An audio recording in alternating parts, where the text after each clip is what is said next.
Dr. Kerry Castille is going to be our next speaker. She's with LSU, Louisiana Forestry and Agricultural Department with the state.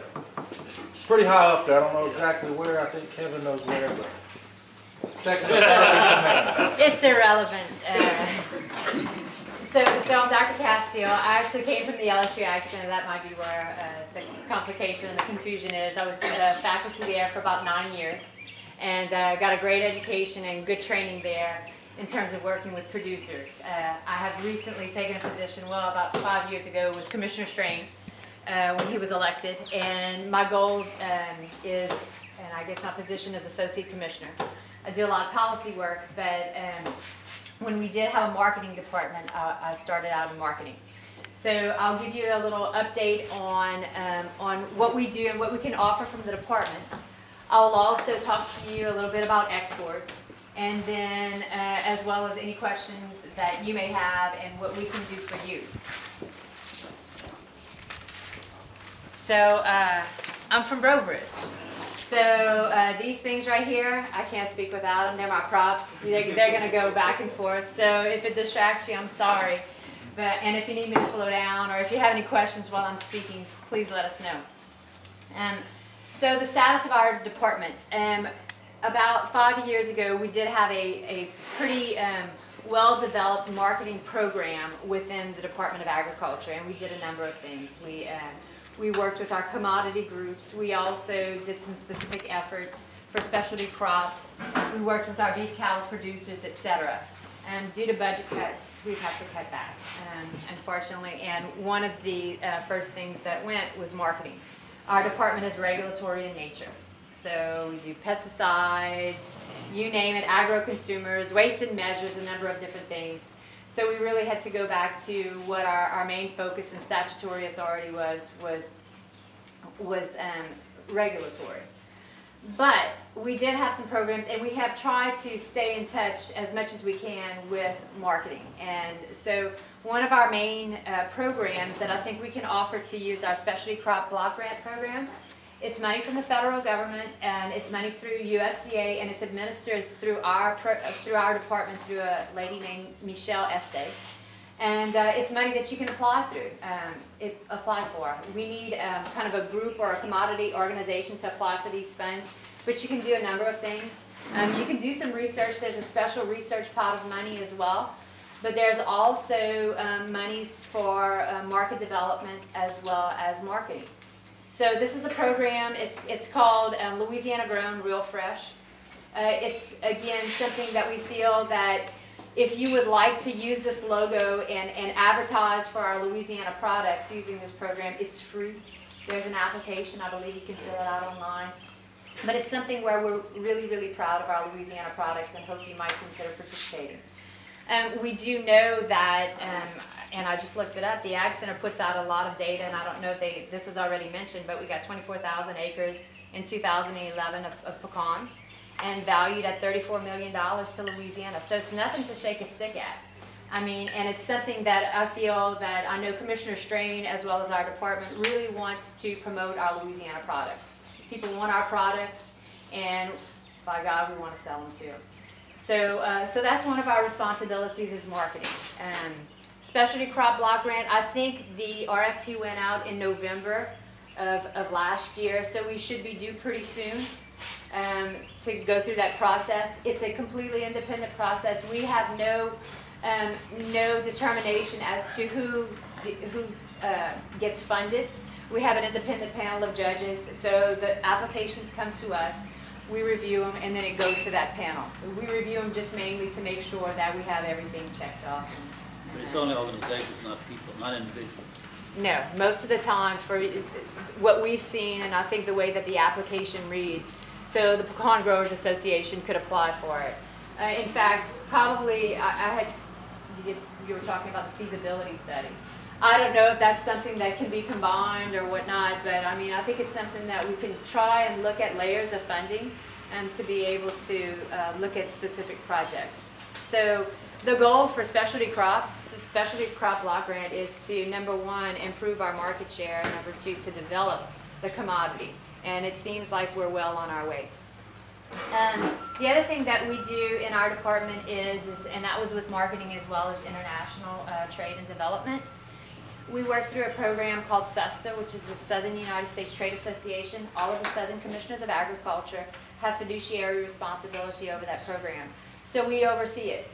The good thing about SESTA is you get cost share dollars or financial assistance to be able to market your products if you're intending on exporting them overseas.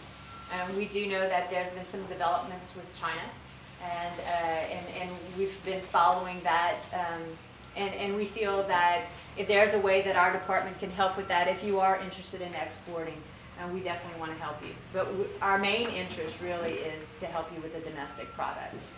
So again, you know, that's really our main goal. We also do, from a marketing standpoint, you probably see this logo on products, which is Certified Louisiana, Certified Cajun, and Certified Creole. That's also free. The goal is as long as 50% of the product is either grown, manufactured, or processed here in Louisiana, you're more than welcome to use the logo. And it's an application process. It's free. But people really, I think, are associating locally grown with safety, and we know that our products are safe, of course. And so we want to make sure that these opportunities are offered to you as something to be able to give you another little foothold in the industry. So that's really our main programs. Again, our marketing department, you know, it has been eliminated, but we still want to have a marketing presence. It's our job, it's our mission. But I'm it for marketing, along with pretty much everything else, and international trade. I do understand that there are some programs, some funds that are available through the Market Access Program through USDA. And SESTA, the export program, does have some of those funds as well. The thing with SESTA is twofold. If there's an already established marketing program or organization that does export and receives MAP funds, then in order to receive some of that 50% cost share for trade shows, you have to go through that organized program. And I think it's, correct me if I'm wrong, but there's a southern program of pecan producers that has been organized over the last several years. So in order to apply for some of those funds, you would have to go through that one. From a generic standpoint, generic is just a group of pecan producers, not a brand name product. However, if there is a brand name product, such as so-and-so pecans, I don't know, I mean, pick your favorite, but if you have that branded program, then you can go through SESTA and apply directly for those funds through SESTA. But again, the generic program, to be able to promote the pecan industry, or the Louisiana pecan industry as a whole, you go through the Southern group, from what I understand. So, are there any questions of me? Hey. Okay. Yeah. I know you have a lot of experience with boards and what have you, different industry boards. Give an example like the Crawfish Board. How are they developing funds to operate their industry group? Is it through checkoffs or some other type of measures? So I'll give you the good, the bad, and the ugly on the commodity organizations. Basically, what has happened is the industry decided that they were going to have a voluntary assessment or a checkoff. I can tell you, out of the boards and commissions, every single one of them, from rice to crawfish to grains, they're all treated differently, and they all have different responsibilities. Rice, for example, has a rice promotion and rice research board, and they're separate and apart. They use checkoff dollars. There's no availability for a rebate. So if I'm a producer and I say, well, I really don't want my money to go to any particular group, there's no opportunity in rice to be able to get a rebate. On crawfish, on the other hand, there is an opportunity for you to get a rebate if you choose that your money you don't want to send your money to that particular group. The goal is to be able to have a representative board of the industry, which includes producers as well as distributors as well as end users. So, for example, if you know of any restaurants, if you're trying to get a foothold into our Louisiana restaurants, it may be beneficial for you to put somebody from the Louisiana Restaurant Association or from a local restaurant onto that board. Our boards, we have some that have regulatory responsibility, and some of them, their main purpose is marketing and promotion. I can tell you, once the money, and the way that the legislature has done it for the last 30 years, they want these boards to be under a regulatory agency. So rice, seafood, strawberries, etc. are under a government agency. Many of them are under our department. I'll tell you this, if you go through and you pass legislation that's going to establish a checkoff program and it's under our department, that money is then collected, it comes in through the Treasury and it is considered taxpayers' dollars. And the board, the purpose of the board is to make sure that those funds are spent wisely. And that's really, really important to realize, because these board members have to realize that this is not self-serving. This is for the good of the industry. That is sometimes problematic. To make sure that you have the right representatives. They're going to be making decisions as to how these dollars are going to be spent on your behalf. There's also foundation structure that doesn't go through the government. So for example, you could set up a private foundation. You could either set it up as a 501c structure, 501c6 probably, especially for agriculture. And hopefully I think you have a 5-year process that you go through with the IRS to determine if you're a tax-exempt organization. The good thing about having a private foundation is when you start to get some of these funds, if you need, say for a feasibility study, and you can partner, say, with the industry. You say, I have some skin in the game, and can you match us? And then we can go to USDA with an organized effort and go to them and say, we want this feasibility study. We want to apply for one of your programs, and we do have some skin in the game. So I think that's important to note. We've had some challenges with our boards.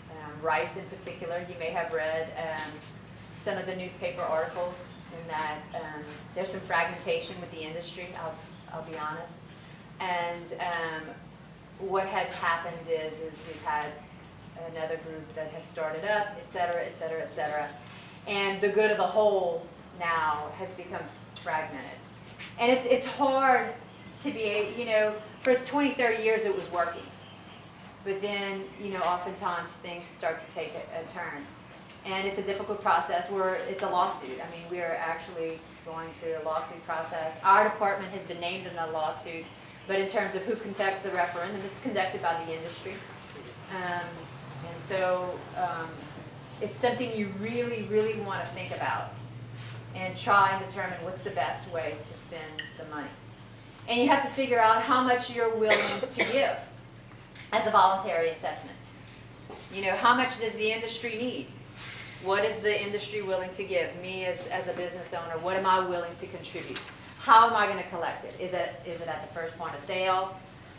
There's several different ways to collect it.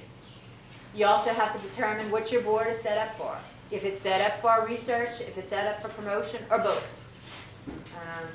Is the board able to conduct the research? Maybe, maybe not. Maybe LSU is that entity who's going to conduct the research for you. Well, are you comfortable with giving that money to research? So it's definitely a complicated process. For some of them, it's worked really, really well. For some states, they've had no problems. But here in Louisiana, we've had some challenges. Are you considering the possibility of having a more organized structure or possibly a checkoff program? We're trying to figure out a way to raise some funds for more for research and for marketing. Yeah. Yeah. So this is one, and so in essence, the association could throw a foundation and not have to go through the government. Absolutely. Because that's one of the. And it's clean. It's done clean. Everything's above the law. You probably Right. need to have an executive director that oversees the funds or whatever else. They can be paid, non-paid, or whatever else. You will need an accountant to make sure that everything, but for rice or whatever else, they pay somebody on the side or whatever else from an accounting firm. You will need bylaws, and you will need to register your association with the Secretary of State. I think it's like $50 Yeah. for the beginning and then $25 for renewal. But the foundation would have to have separate, the checkoff would have to have separate bylaws than it could be, or, Not for a private foundation. okay. If you're going through the Department of Ag, if you want to have an established program through our department, the first step is number one, decide what you want. But it has to be done in statute. There has to be a legislative mechanism, so you'd have one of the representatives or senators from this area or from wherever area to be able to author the bill. I can tell you the legislature is, they would like to do away with the boards and commissions because some of them have been so problematic. They're in the streamlining mode. Probably know the Mert-Smiley bill. You got the Mert-Smiley bill, and there's a list of about 50 different boards and commissions that he wants to scratch off, you know, whatever. So you run that risk. Me personally, and not a member of the department, I think if you can have an agreed upon effort, I think the foundation is probably the way to go. I'll tell you another bad thing. Under our department, if there's money left in the treasury, so, and I'll refer to Rice in a second, but since it's taxpayers' dollars, the government can go in there and sweep it at any time. I don't know if you read what was going on with the boll weevil eradication program, and our governor and our commissioner were on different ends. We won. But you do have that. And so let me go back to Rice. So this lawsuit that we have with Rice, normally we pay out, if we collect the assessments, we pay it out on the 15th of every month, and it goes to that organization. We write a check, real easy, and it's turned over. What has happened with Rice is it has been challenged by an attorney in saying that it must be paid out at, I think, after July 1st of every year. So what happens then is you have money sitting in the account, number one, that people can see. And number two, if you're paying for research, unfortunately, you need a pot of money. The Rice Research Station, for example, is a beneficiary of our Rice Research dollars and through the assessment. And for the amount of research that's conducted, it takes about 3 years for a